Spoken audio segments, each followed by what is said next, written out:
Ayan, magandang umaga sa inyong lahat. Umaga pa, no? Buti naabutan ko kayo, mga bossing. Nako, medyo naging busy ho tayo nitong mga nakaraang araw ho, mga kababayan. Kaya po, bakit hindi ko marinig? Okay ba? Clear ba ako? No, medyo naging busy po tayo, mga boss chief amo sir, nitong mga nakaraang araw po, mga kababayan. Gawa ng may inaasikaso kaming, ano tawag dito?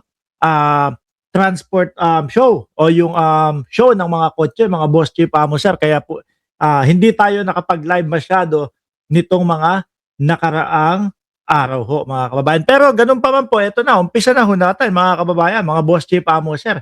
At yun, medyo madami. Aamin ako sa inyo, madaming blanco, madaming ngayon ko palang mapapanood, ngayon ko palang makikita ng mga video, no? Dahil talagang wala, talagang totally blanco tayo, mga kababayan. Pero uumpisahan po muna natin, mga boss chief amo sir, dito kay Pangulong Bongbong Marcos. Gaya po nung kung paano natin inuumpisahan yung ating mga vlogs, mga bossing, kagaya nito, no? Kahit po ang ating presidente ay busy para doon sa mga pagsugpo, mga kababayan, noong mga walang ya diyan sa gobyerno. Eto, hindi pa din po niya kinakalimutan ang ating mga kababayan doon po sa Mindanao, mga boss. Mindanao ho, oho, bayan nila Duterte ho yan, mga boss chief amo sir. Pero bago tayo tumungo dyan, nakakalimutan ko na, i-shoutout kayo dyan sa comment section. I-shoutout ko muna, andyan si Shiro Kansaki, nandiyan si Anita, None may, non-maker, mga bayaran. Yun lang, anak ng putik naman. Nakapagpahinga na ako 4 na araw, 5 araw na, tapos yan pa din, bayaran pa din. Nandiyan si Eulogio Tapigo. Good evening sa inyong lahat. Nandiyan si Ma'am Chris Rose, si Shiro Kansaki, si Ma'am Delia Rosario, sino pa nandiyan sa taas? Buong Cereza Force family, kamusta kayo? Si Sir RG Beroya, nandiyan din po, mga kababayan. Si Sir Eseng Mariano, nandiyan din po. Sabi ni Ma'am Delia Rosario, ayun, Eseng Mariano. Game na ho, mga kababayan. Ano po, umpisahan na po natin ito. Tingnan mo itong balita na ito. Magkano? 278 million yung inilatag ni Pangulong Bongbong Marcos para po doon sa mga kababayan natin na nasalanta po sa Mindanao, mga bossing. Lagi pong ganito umpisa ng vlog natin. Pagpaumanhin yung mga mga dilawan, no?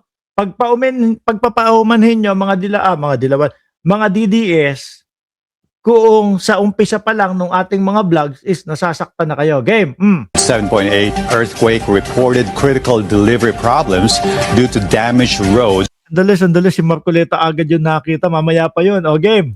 Game. In the meantime, President Ferdinand R. Marcos Jr. led a situational briefing in General Santos City, where local government units severely affected by the magnitude 7.8 earthquake reported critical delivery problems due to damaged roads, prompting the immediate release of 278 million pesos in financial assistance from the Office of the President.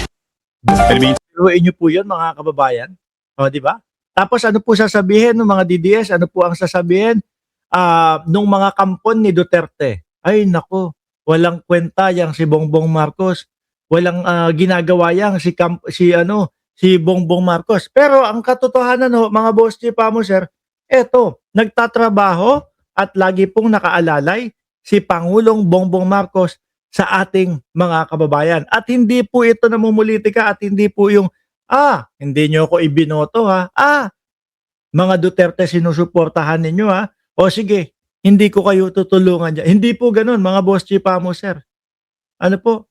Naalala nyo po, mga kababayan, nung unang banat ni dating Pangulong Duterte, nung nagmautog po sila doon sa Davao, mga boss chief amo sir, itinapat po nila doon sa araw na inauguration po nung pagbubukas ng mga kalsadang pinaayos, inauguration po nung mga patubig ni Pangulong Bongbong Marcos. Para ano? Para siraan si Pangulong Bongbong Marcos.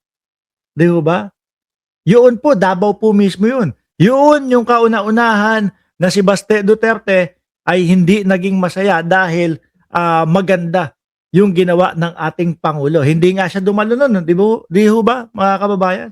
Ako, kung ako yung Baste Duterte, tapos ako mayor ninyo, kung ako yung Baste Duterte, tapos ako yung mayor ninyo, nakita ko yung presidente, patubig o pagsasaayos ng mga kalsada at iba't iba pang mga proyekto, matutuwa ako eh.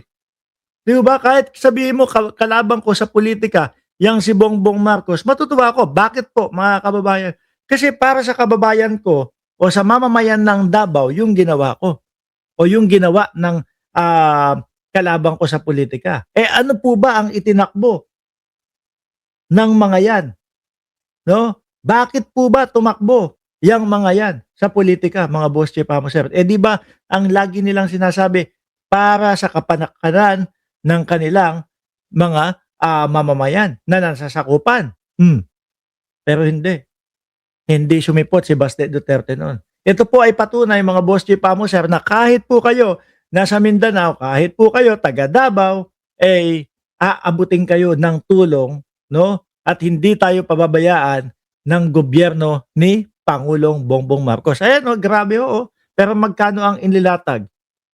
278 million. Para tuloy-tuloy. Sabi ni Nelia Collins, Pilipinas lang, bakit hindi mahanap si Bato? Kalma lang kayo kay Bato.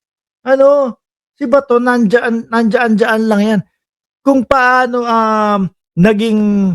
kung paano maaresto ang dating Pangulong Duterte at si Kibuloy, ganyan lang din ang mangyayari kay Bato de la Rosa. Kaya kalmahan nyo lang po. No? Okay, mga kababayan, lalakpasan na muna natin yan. Ngayon ho, pupunta tayo dito.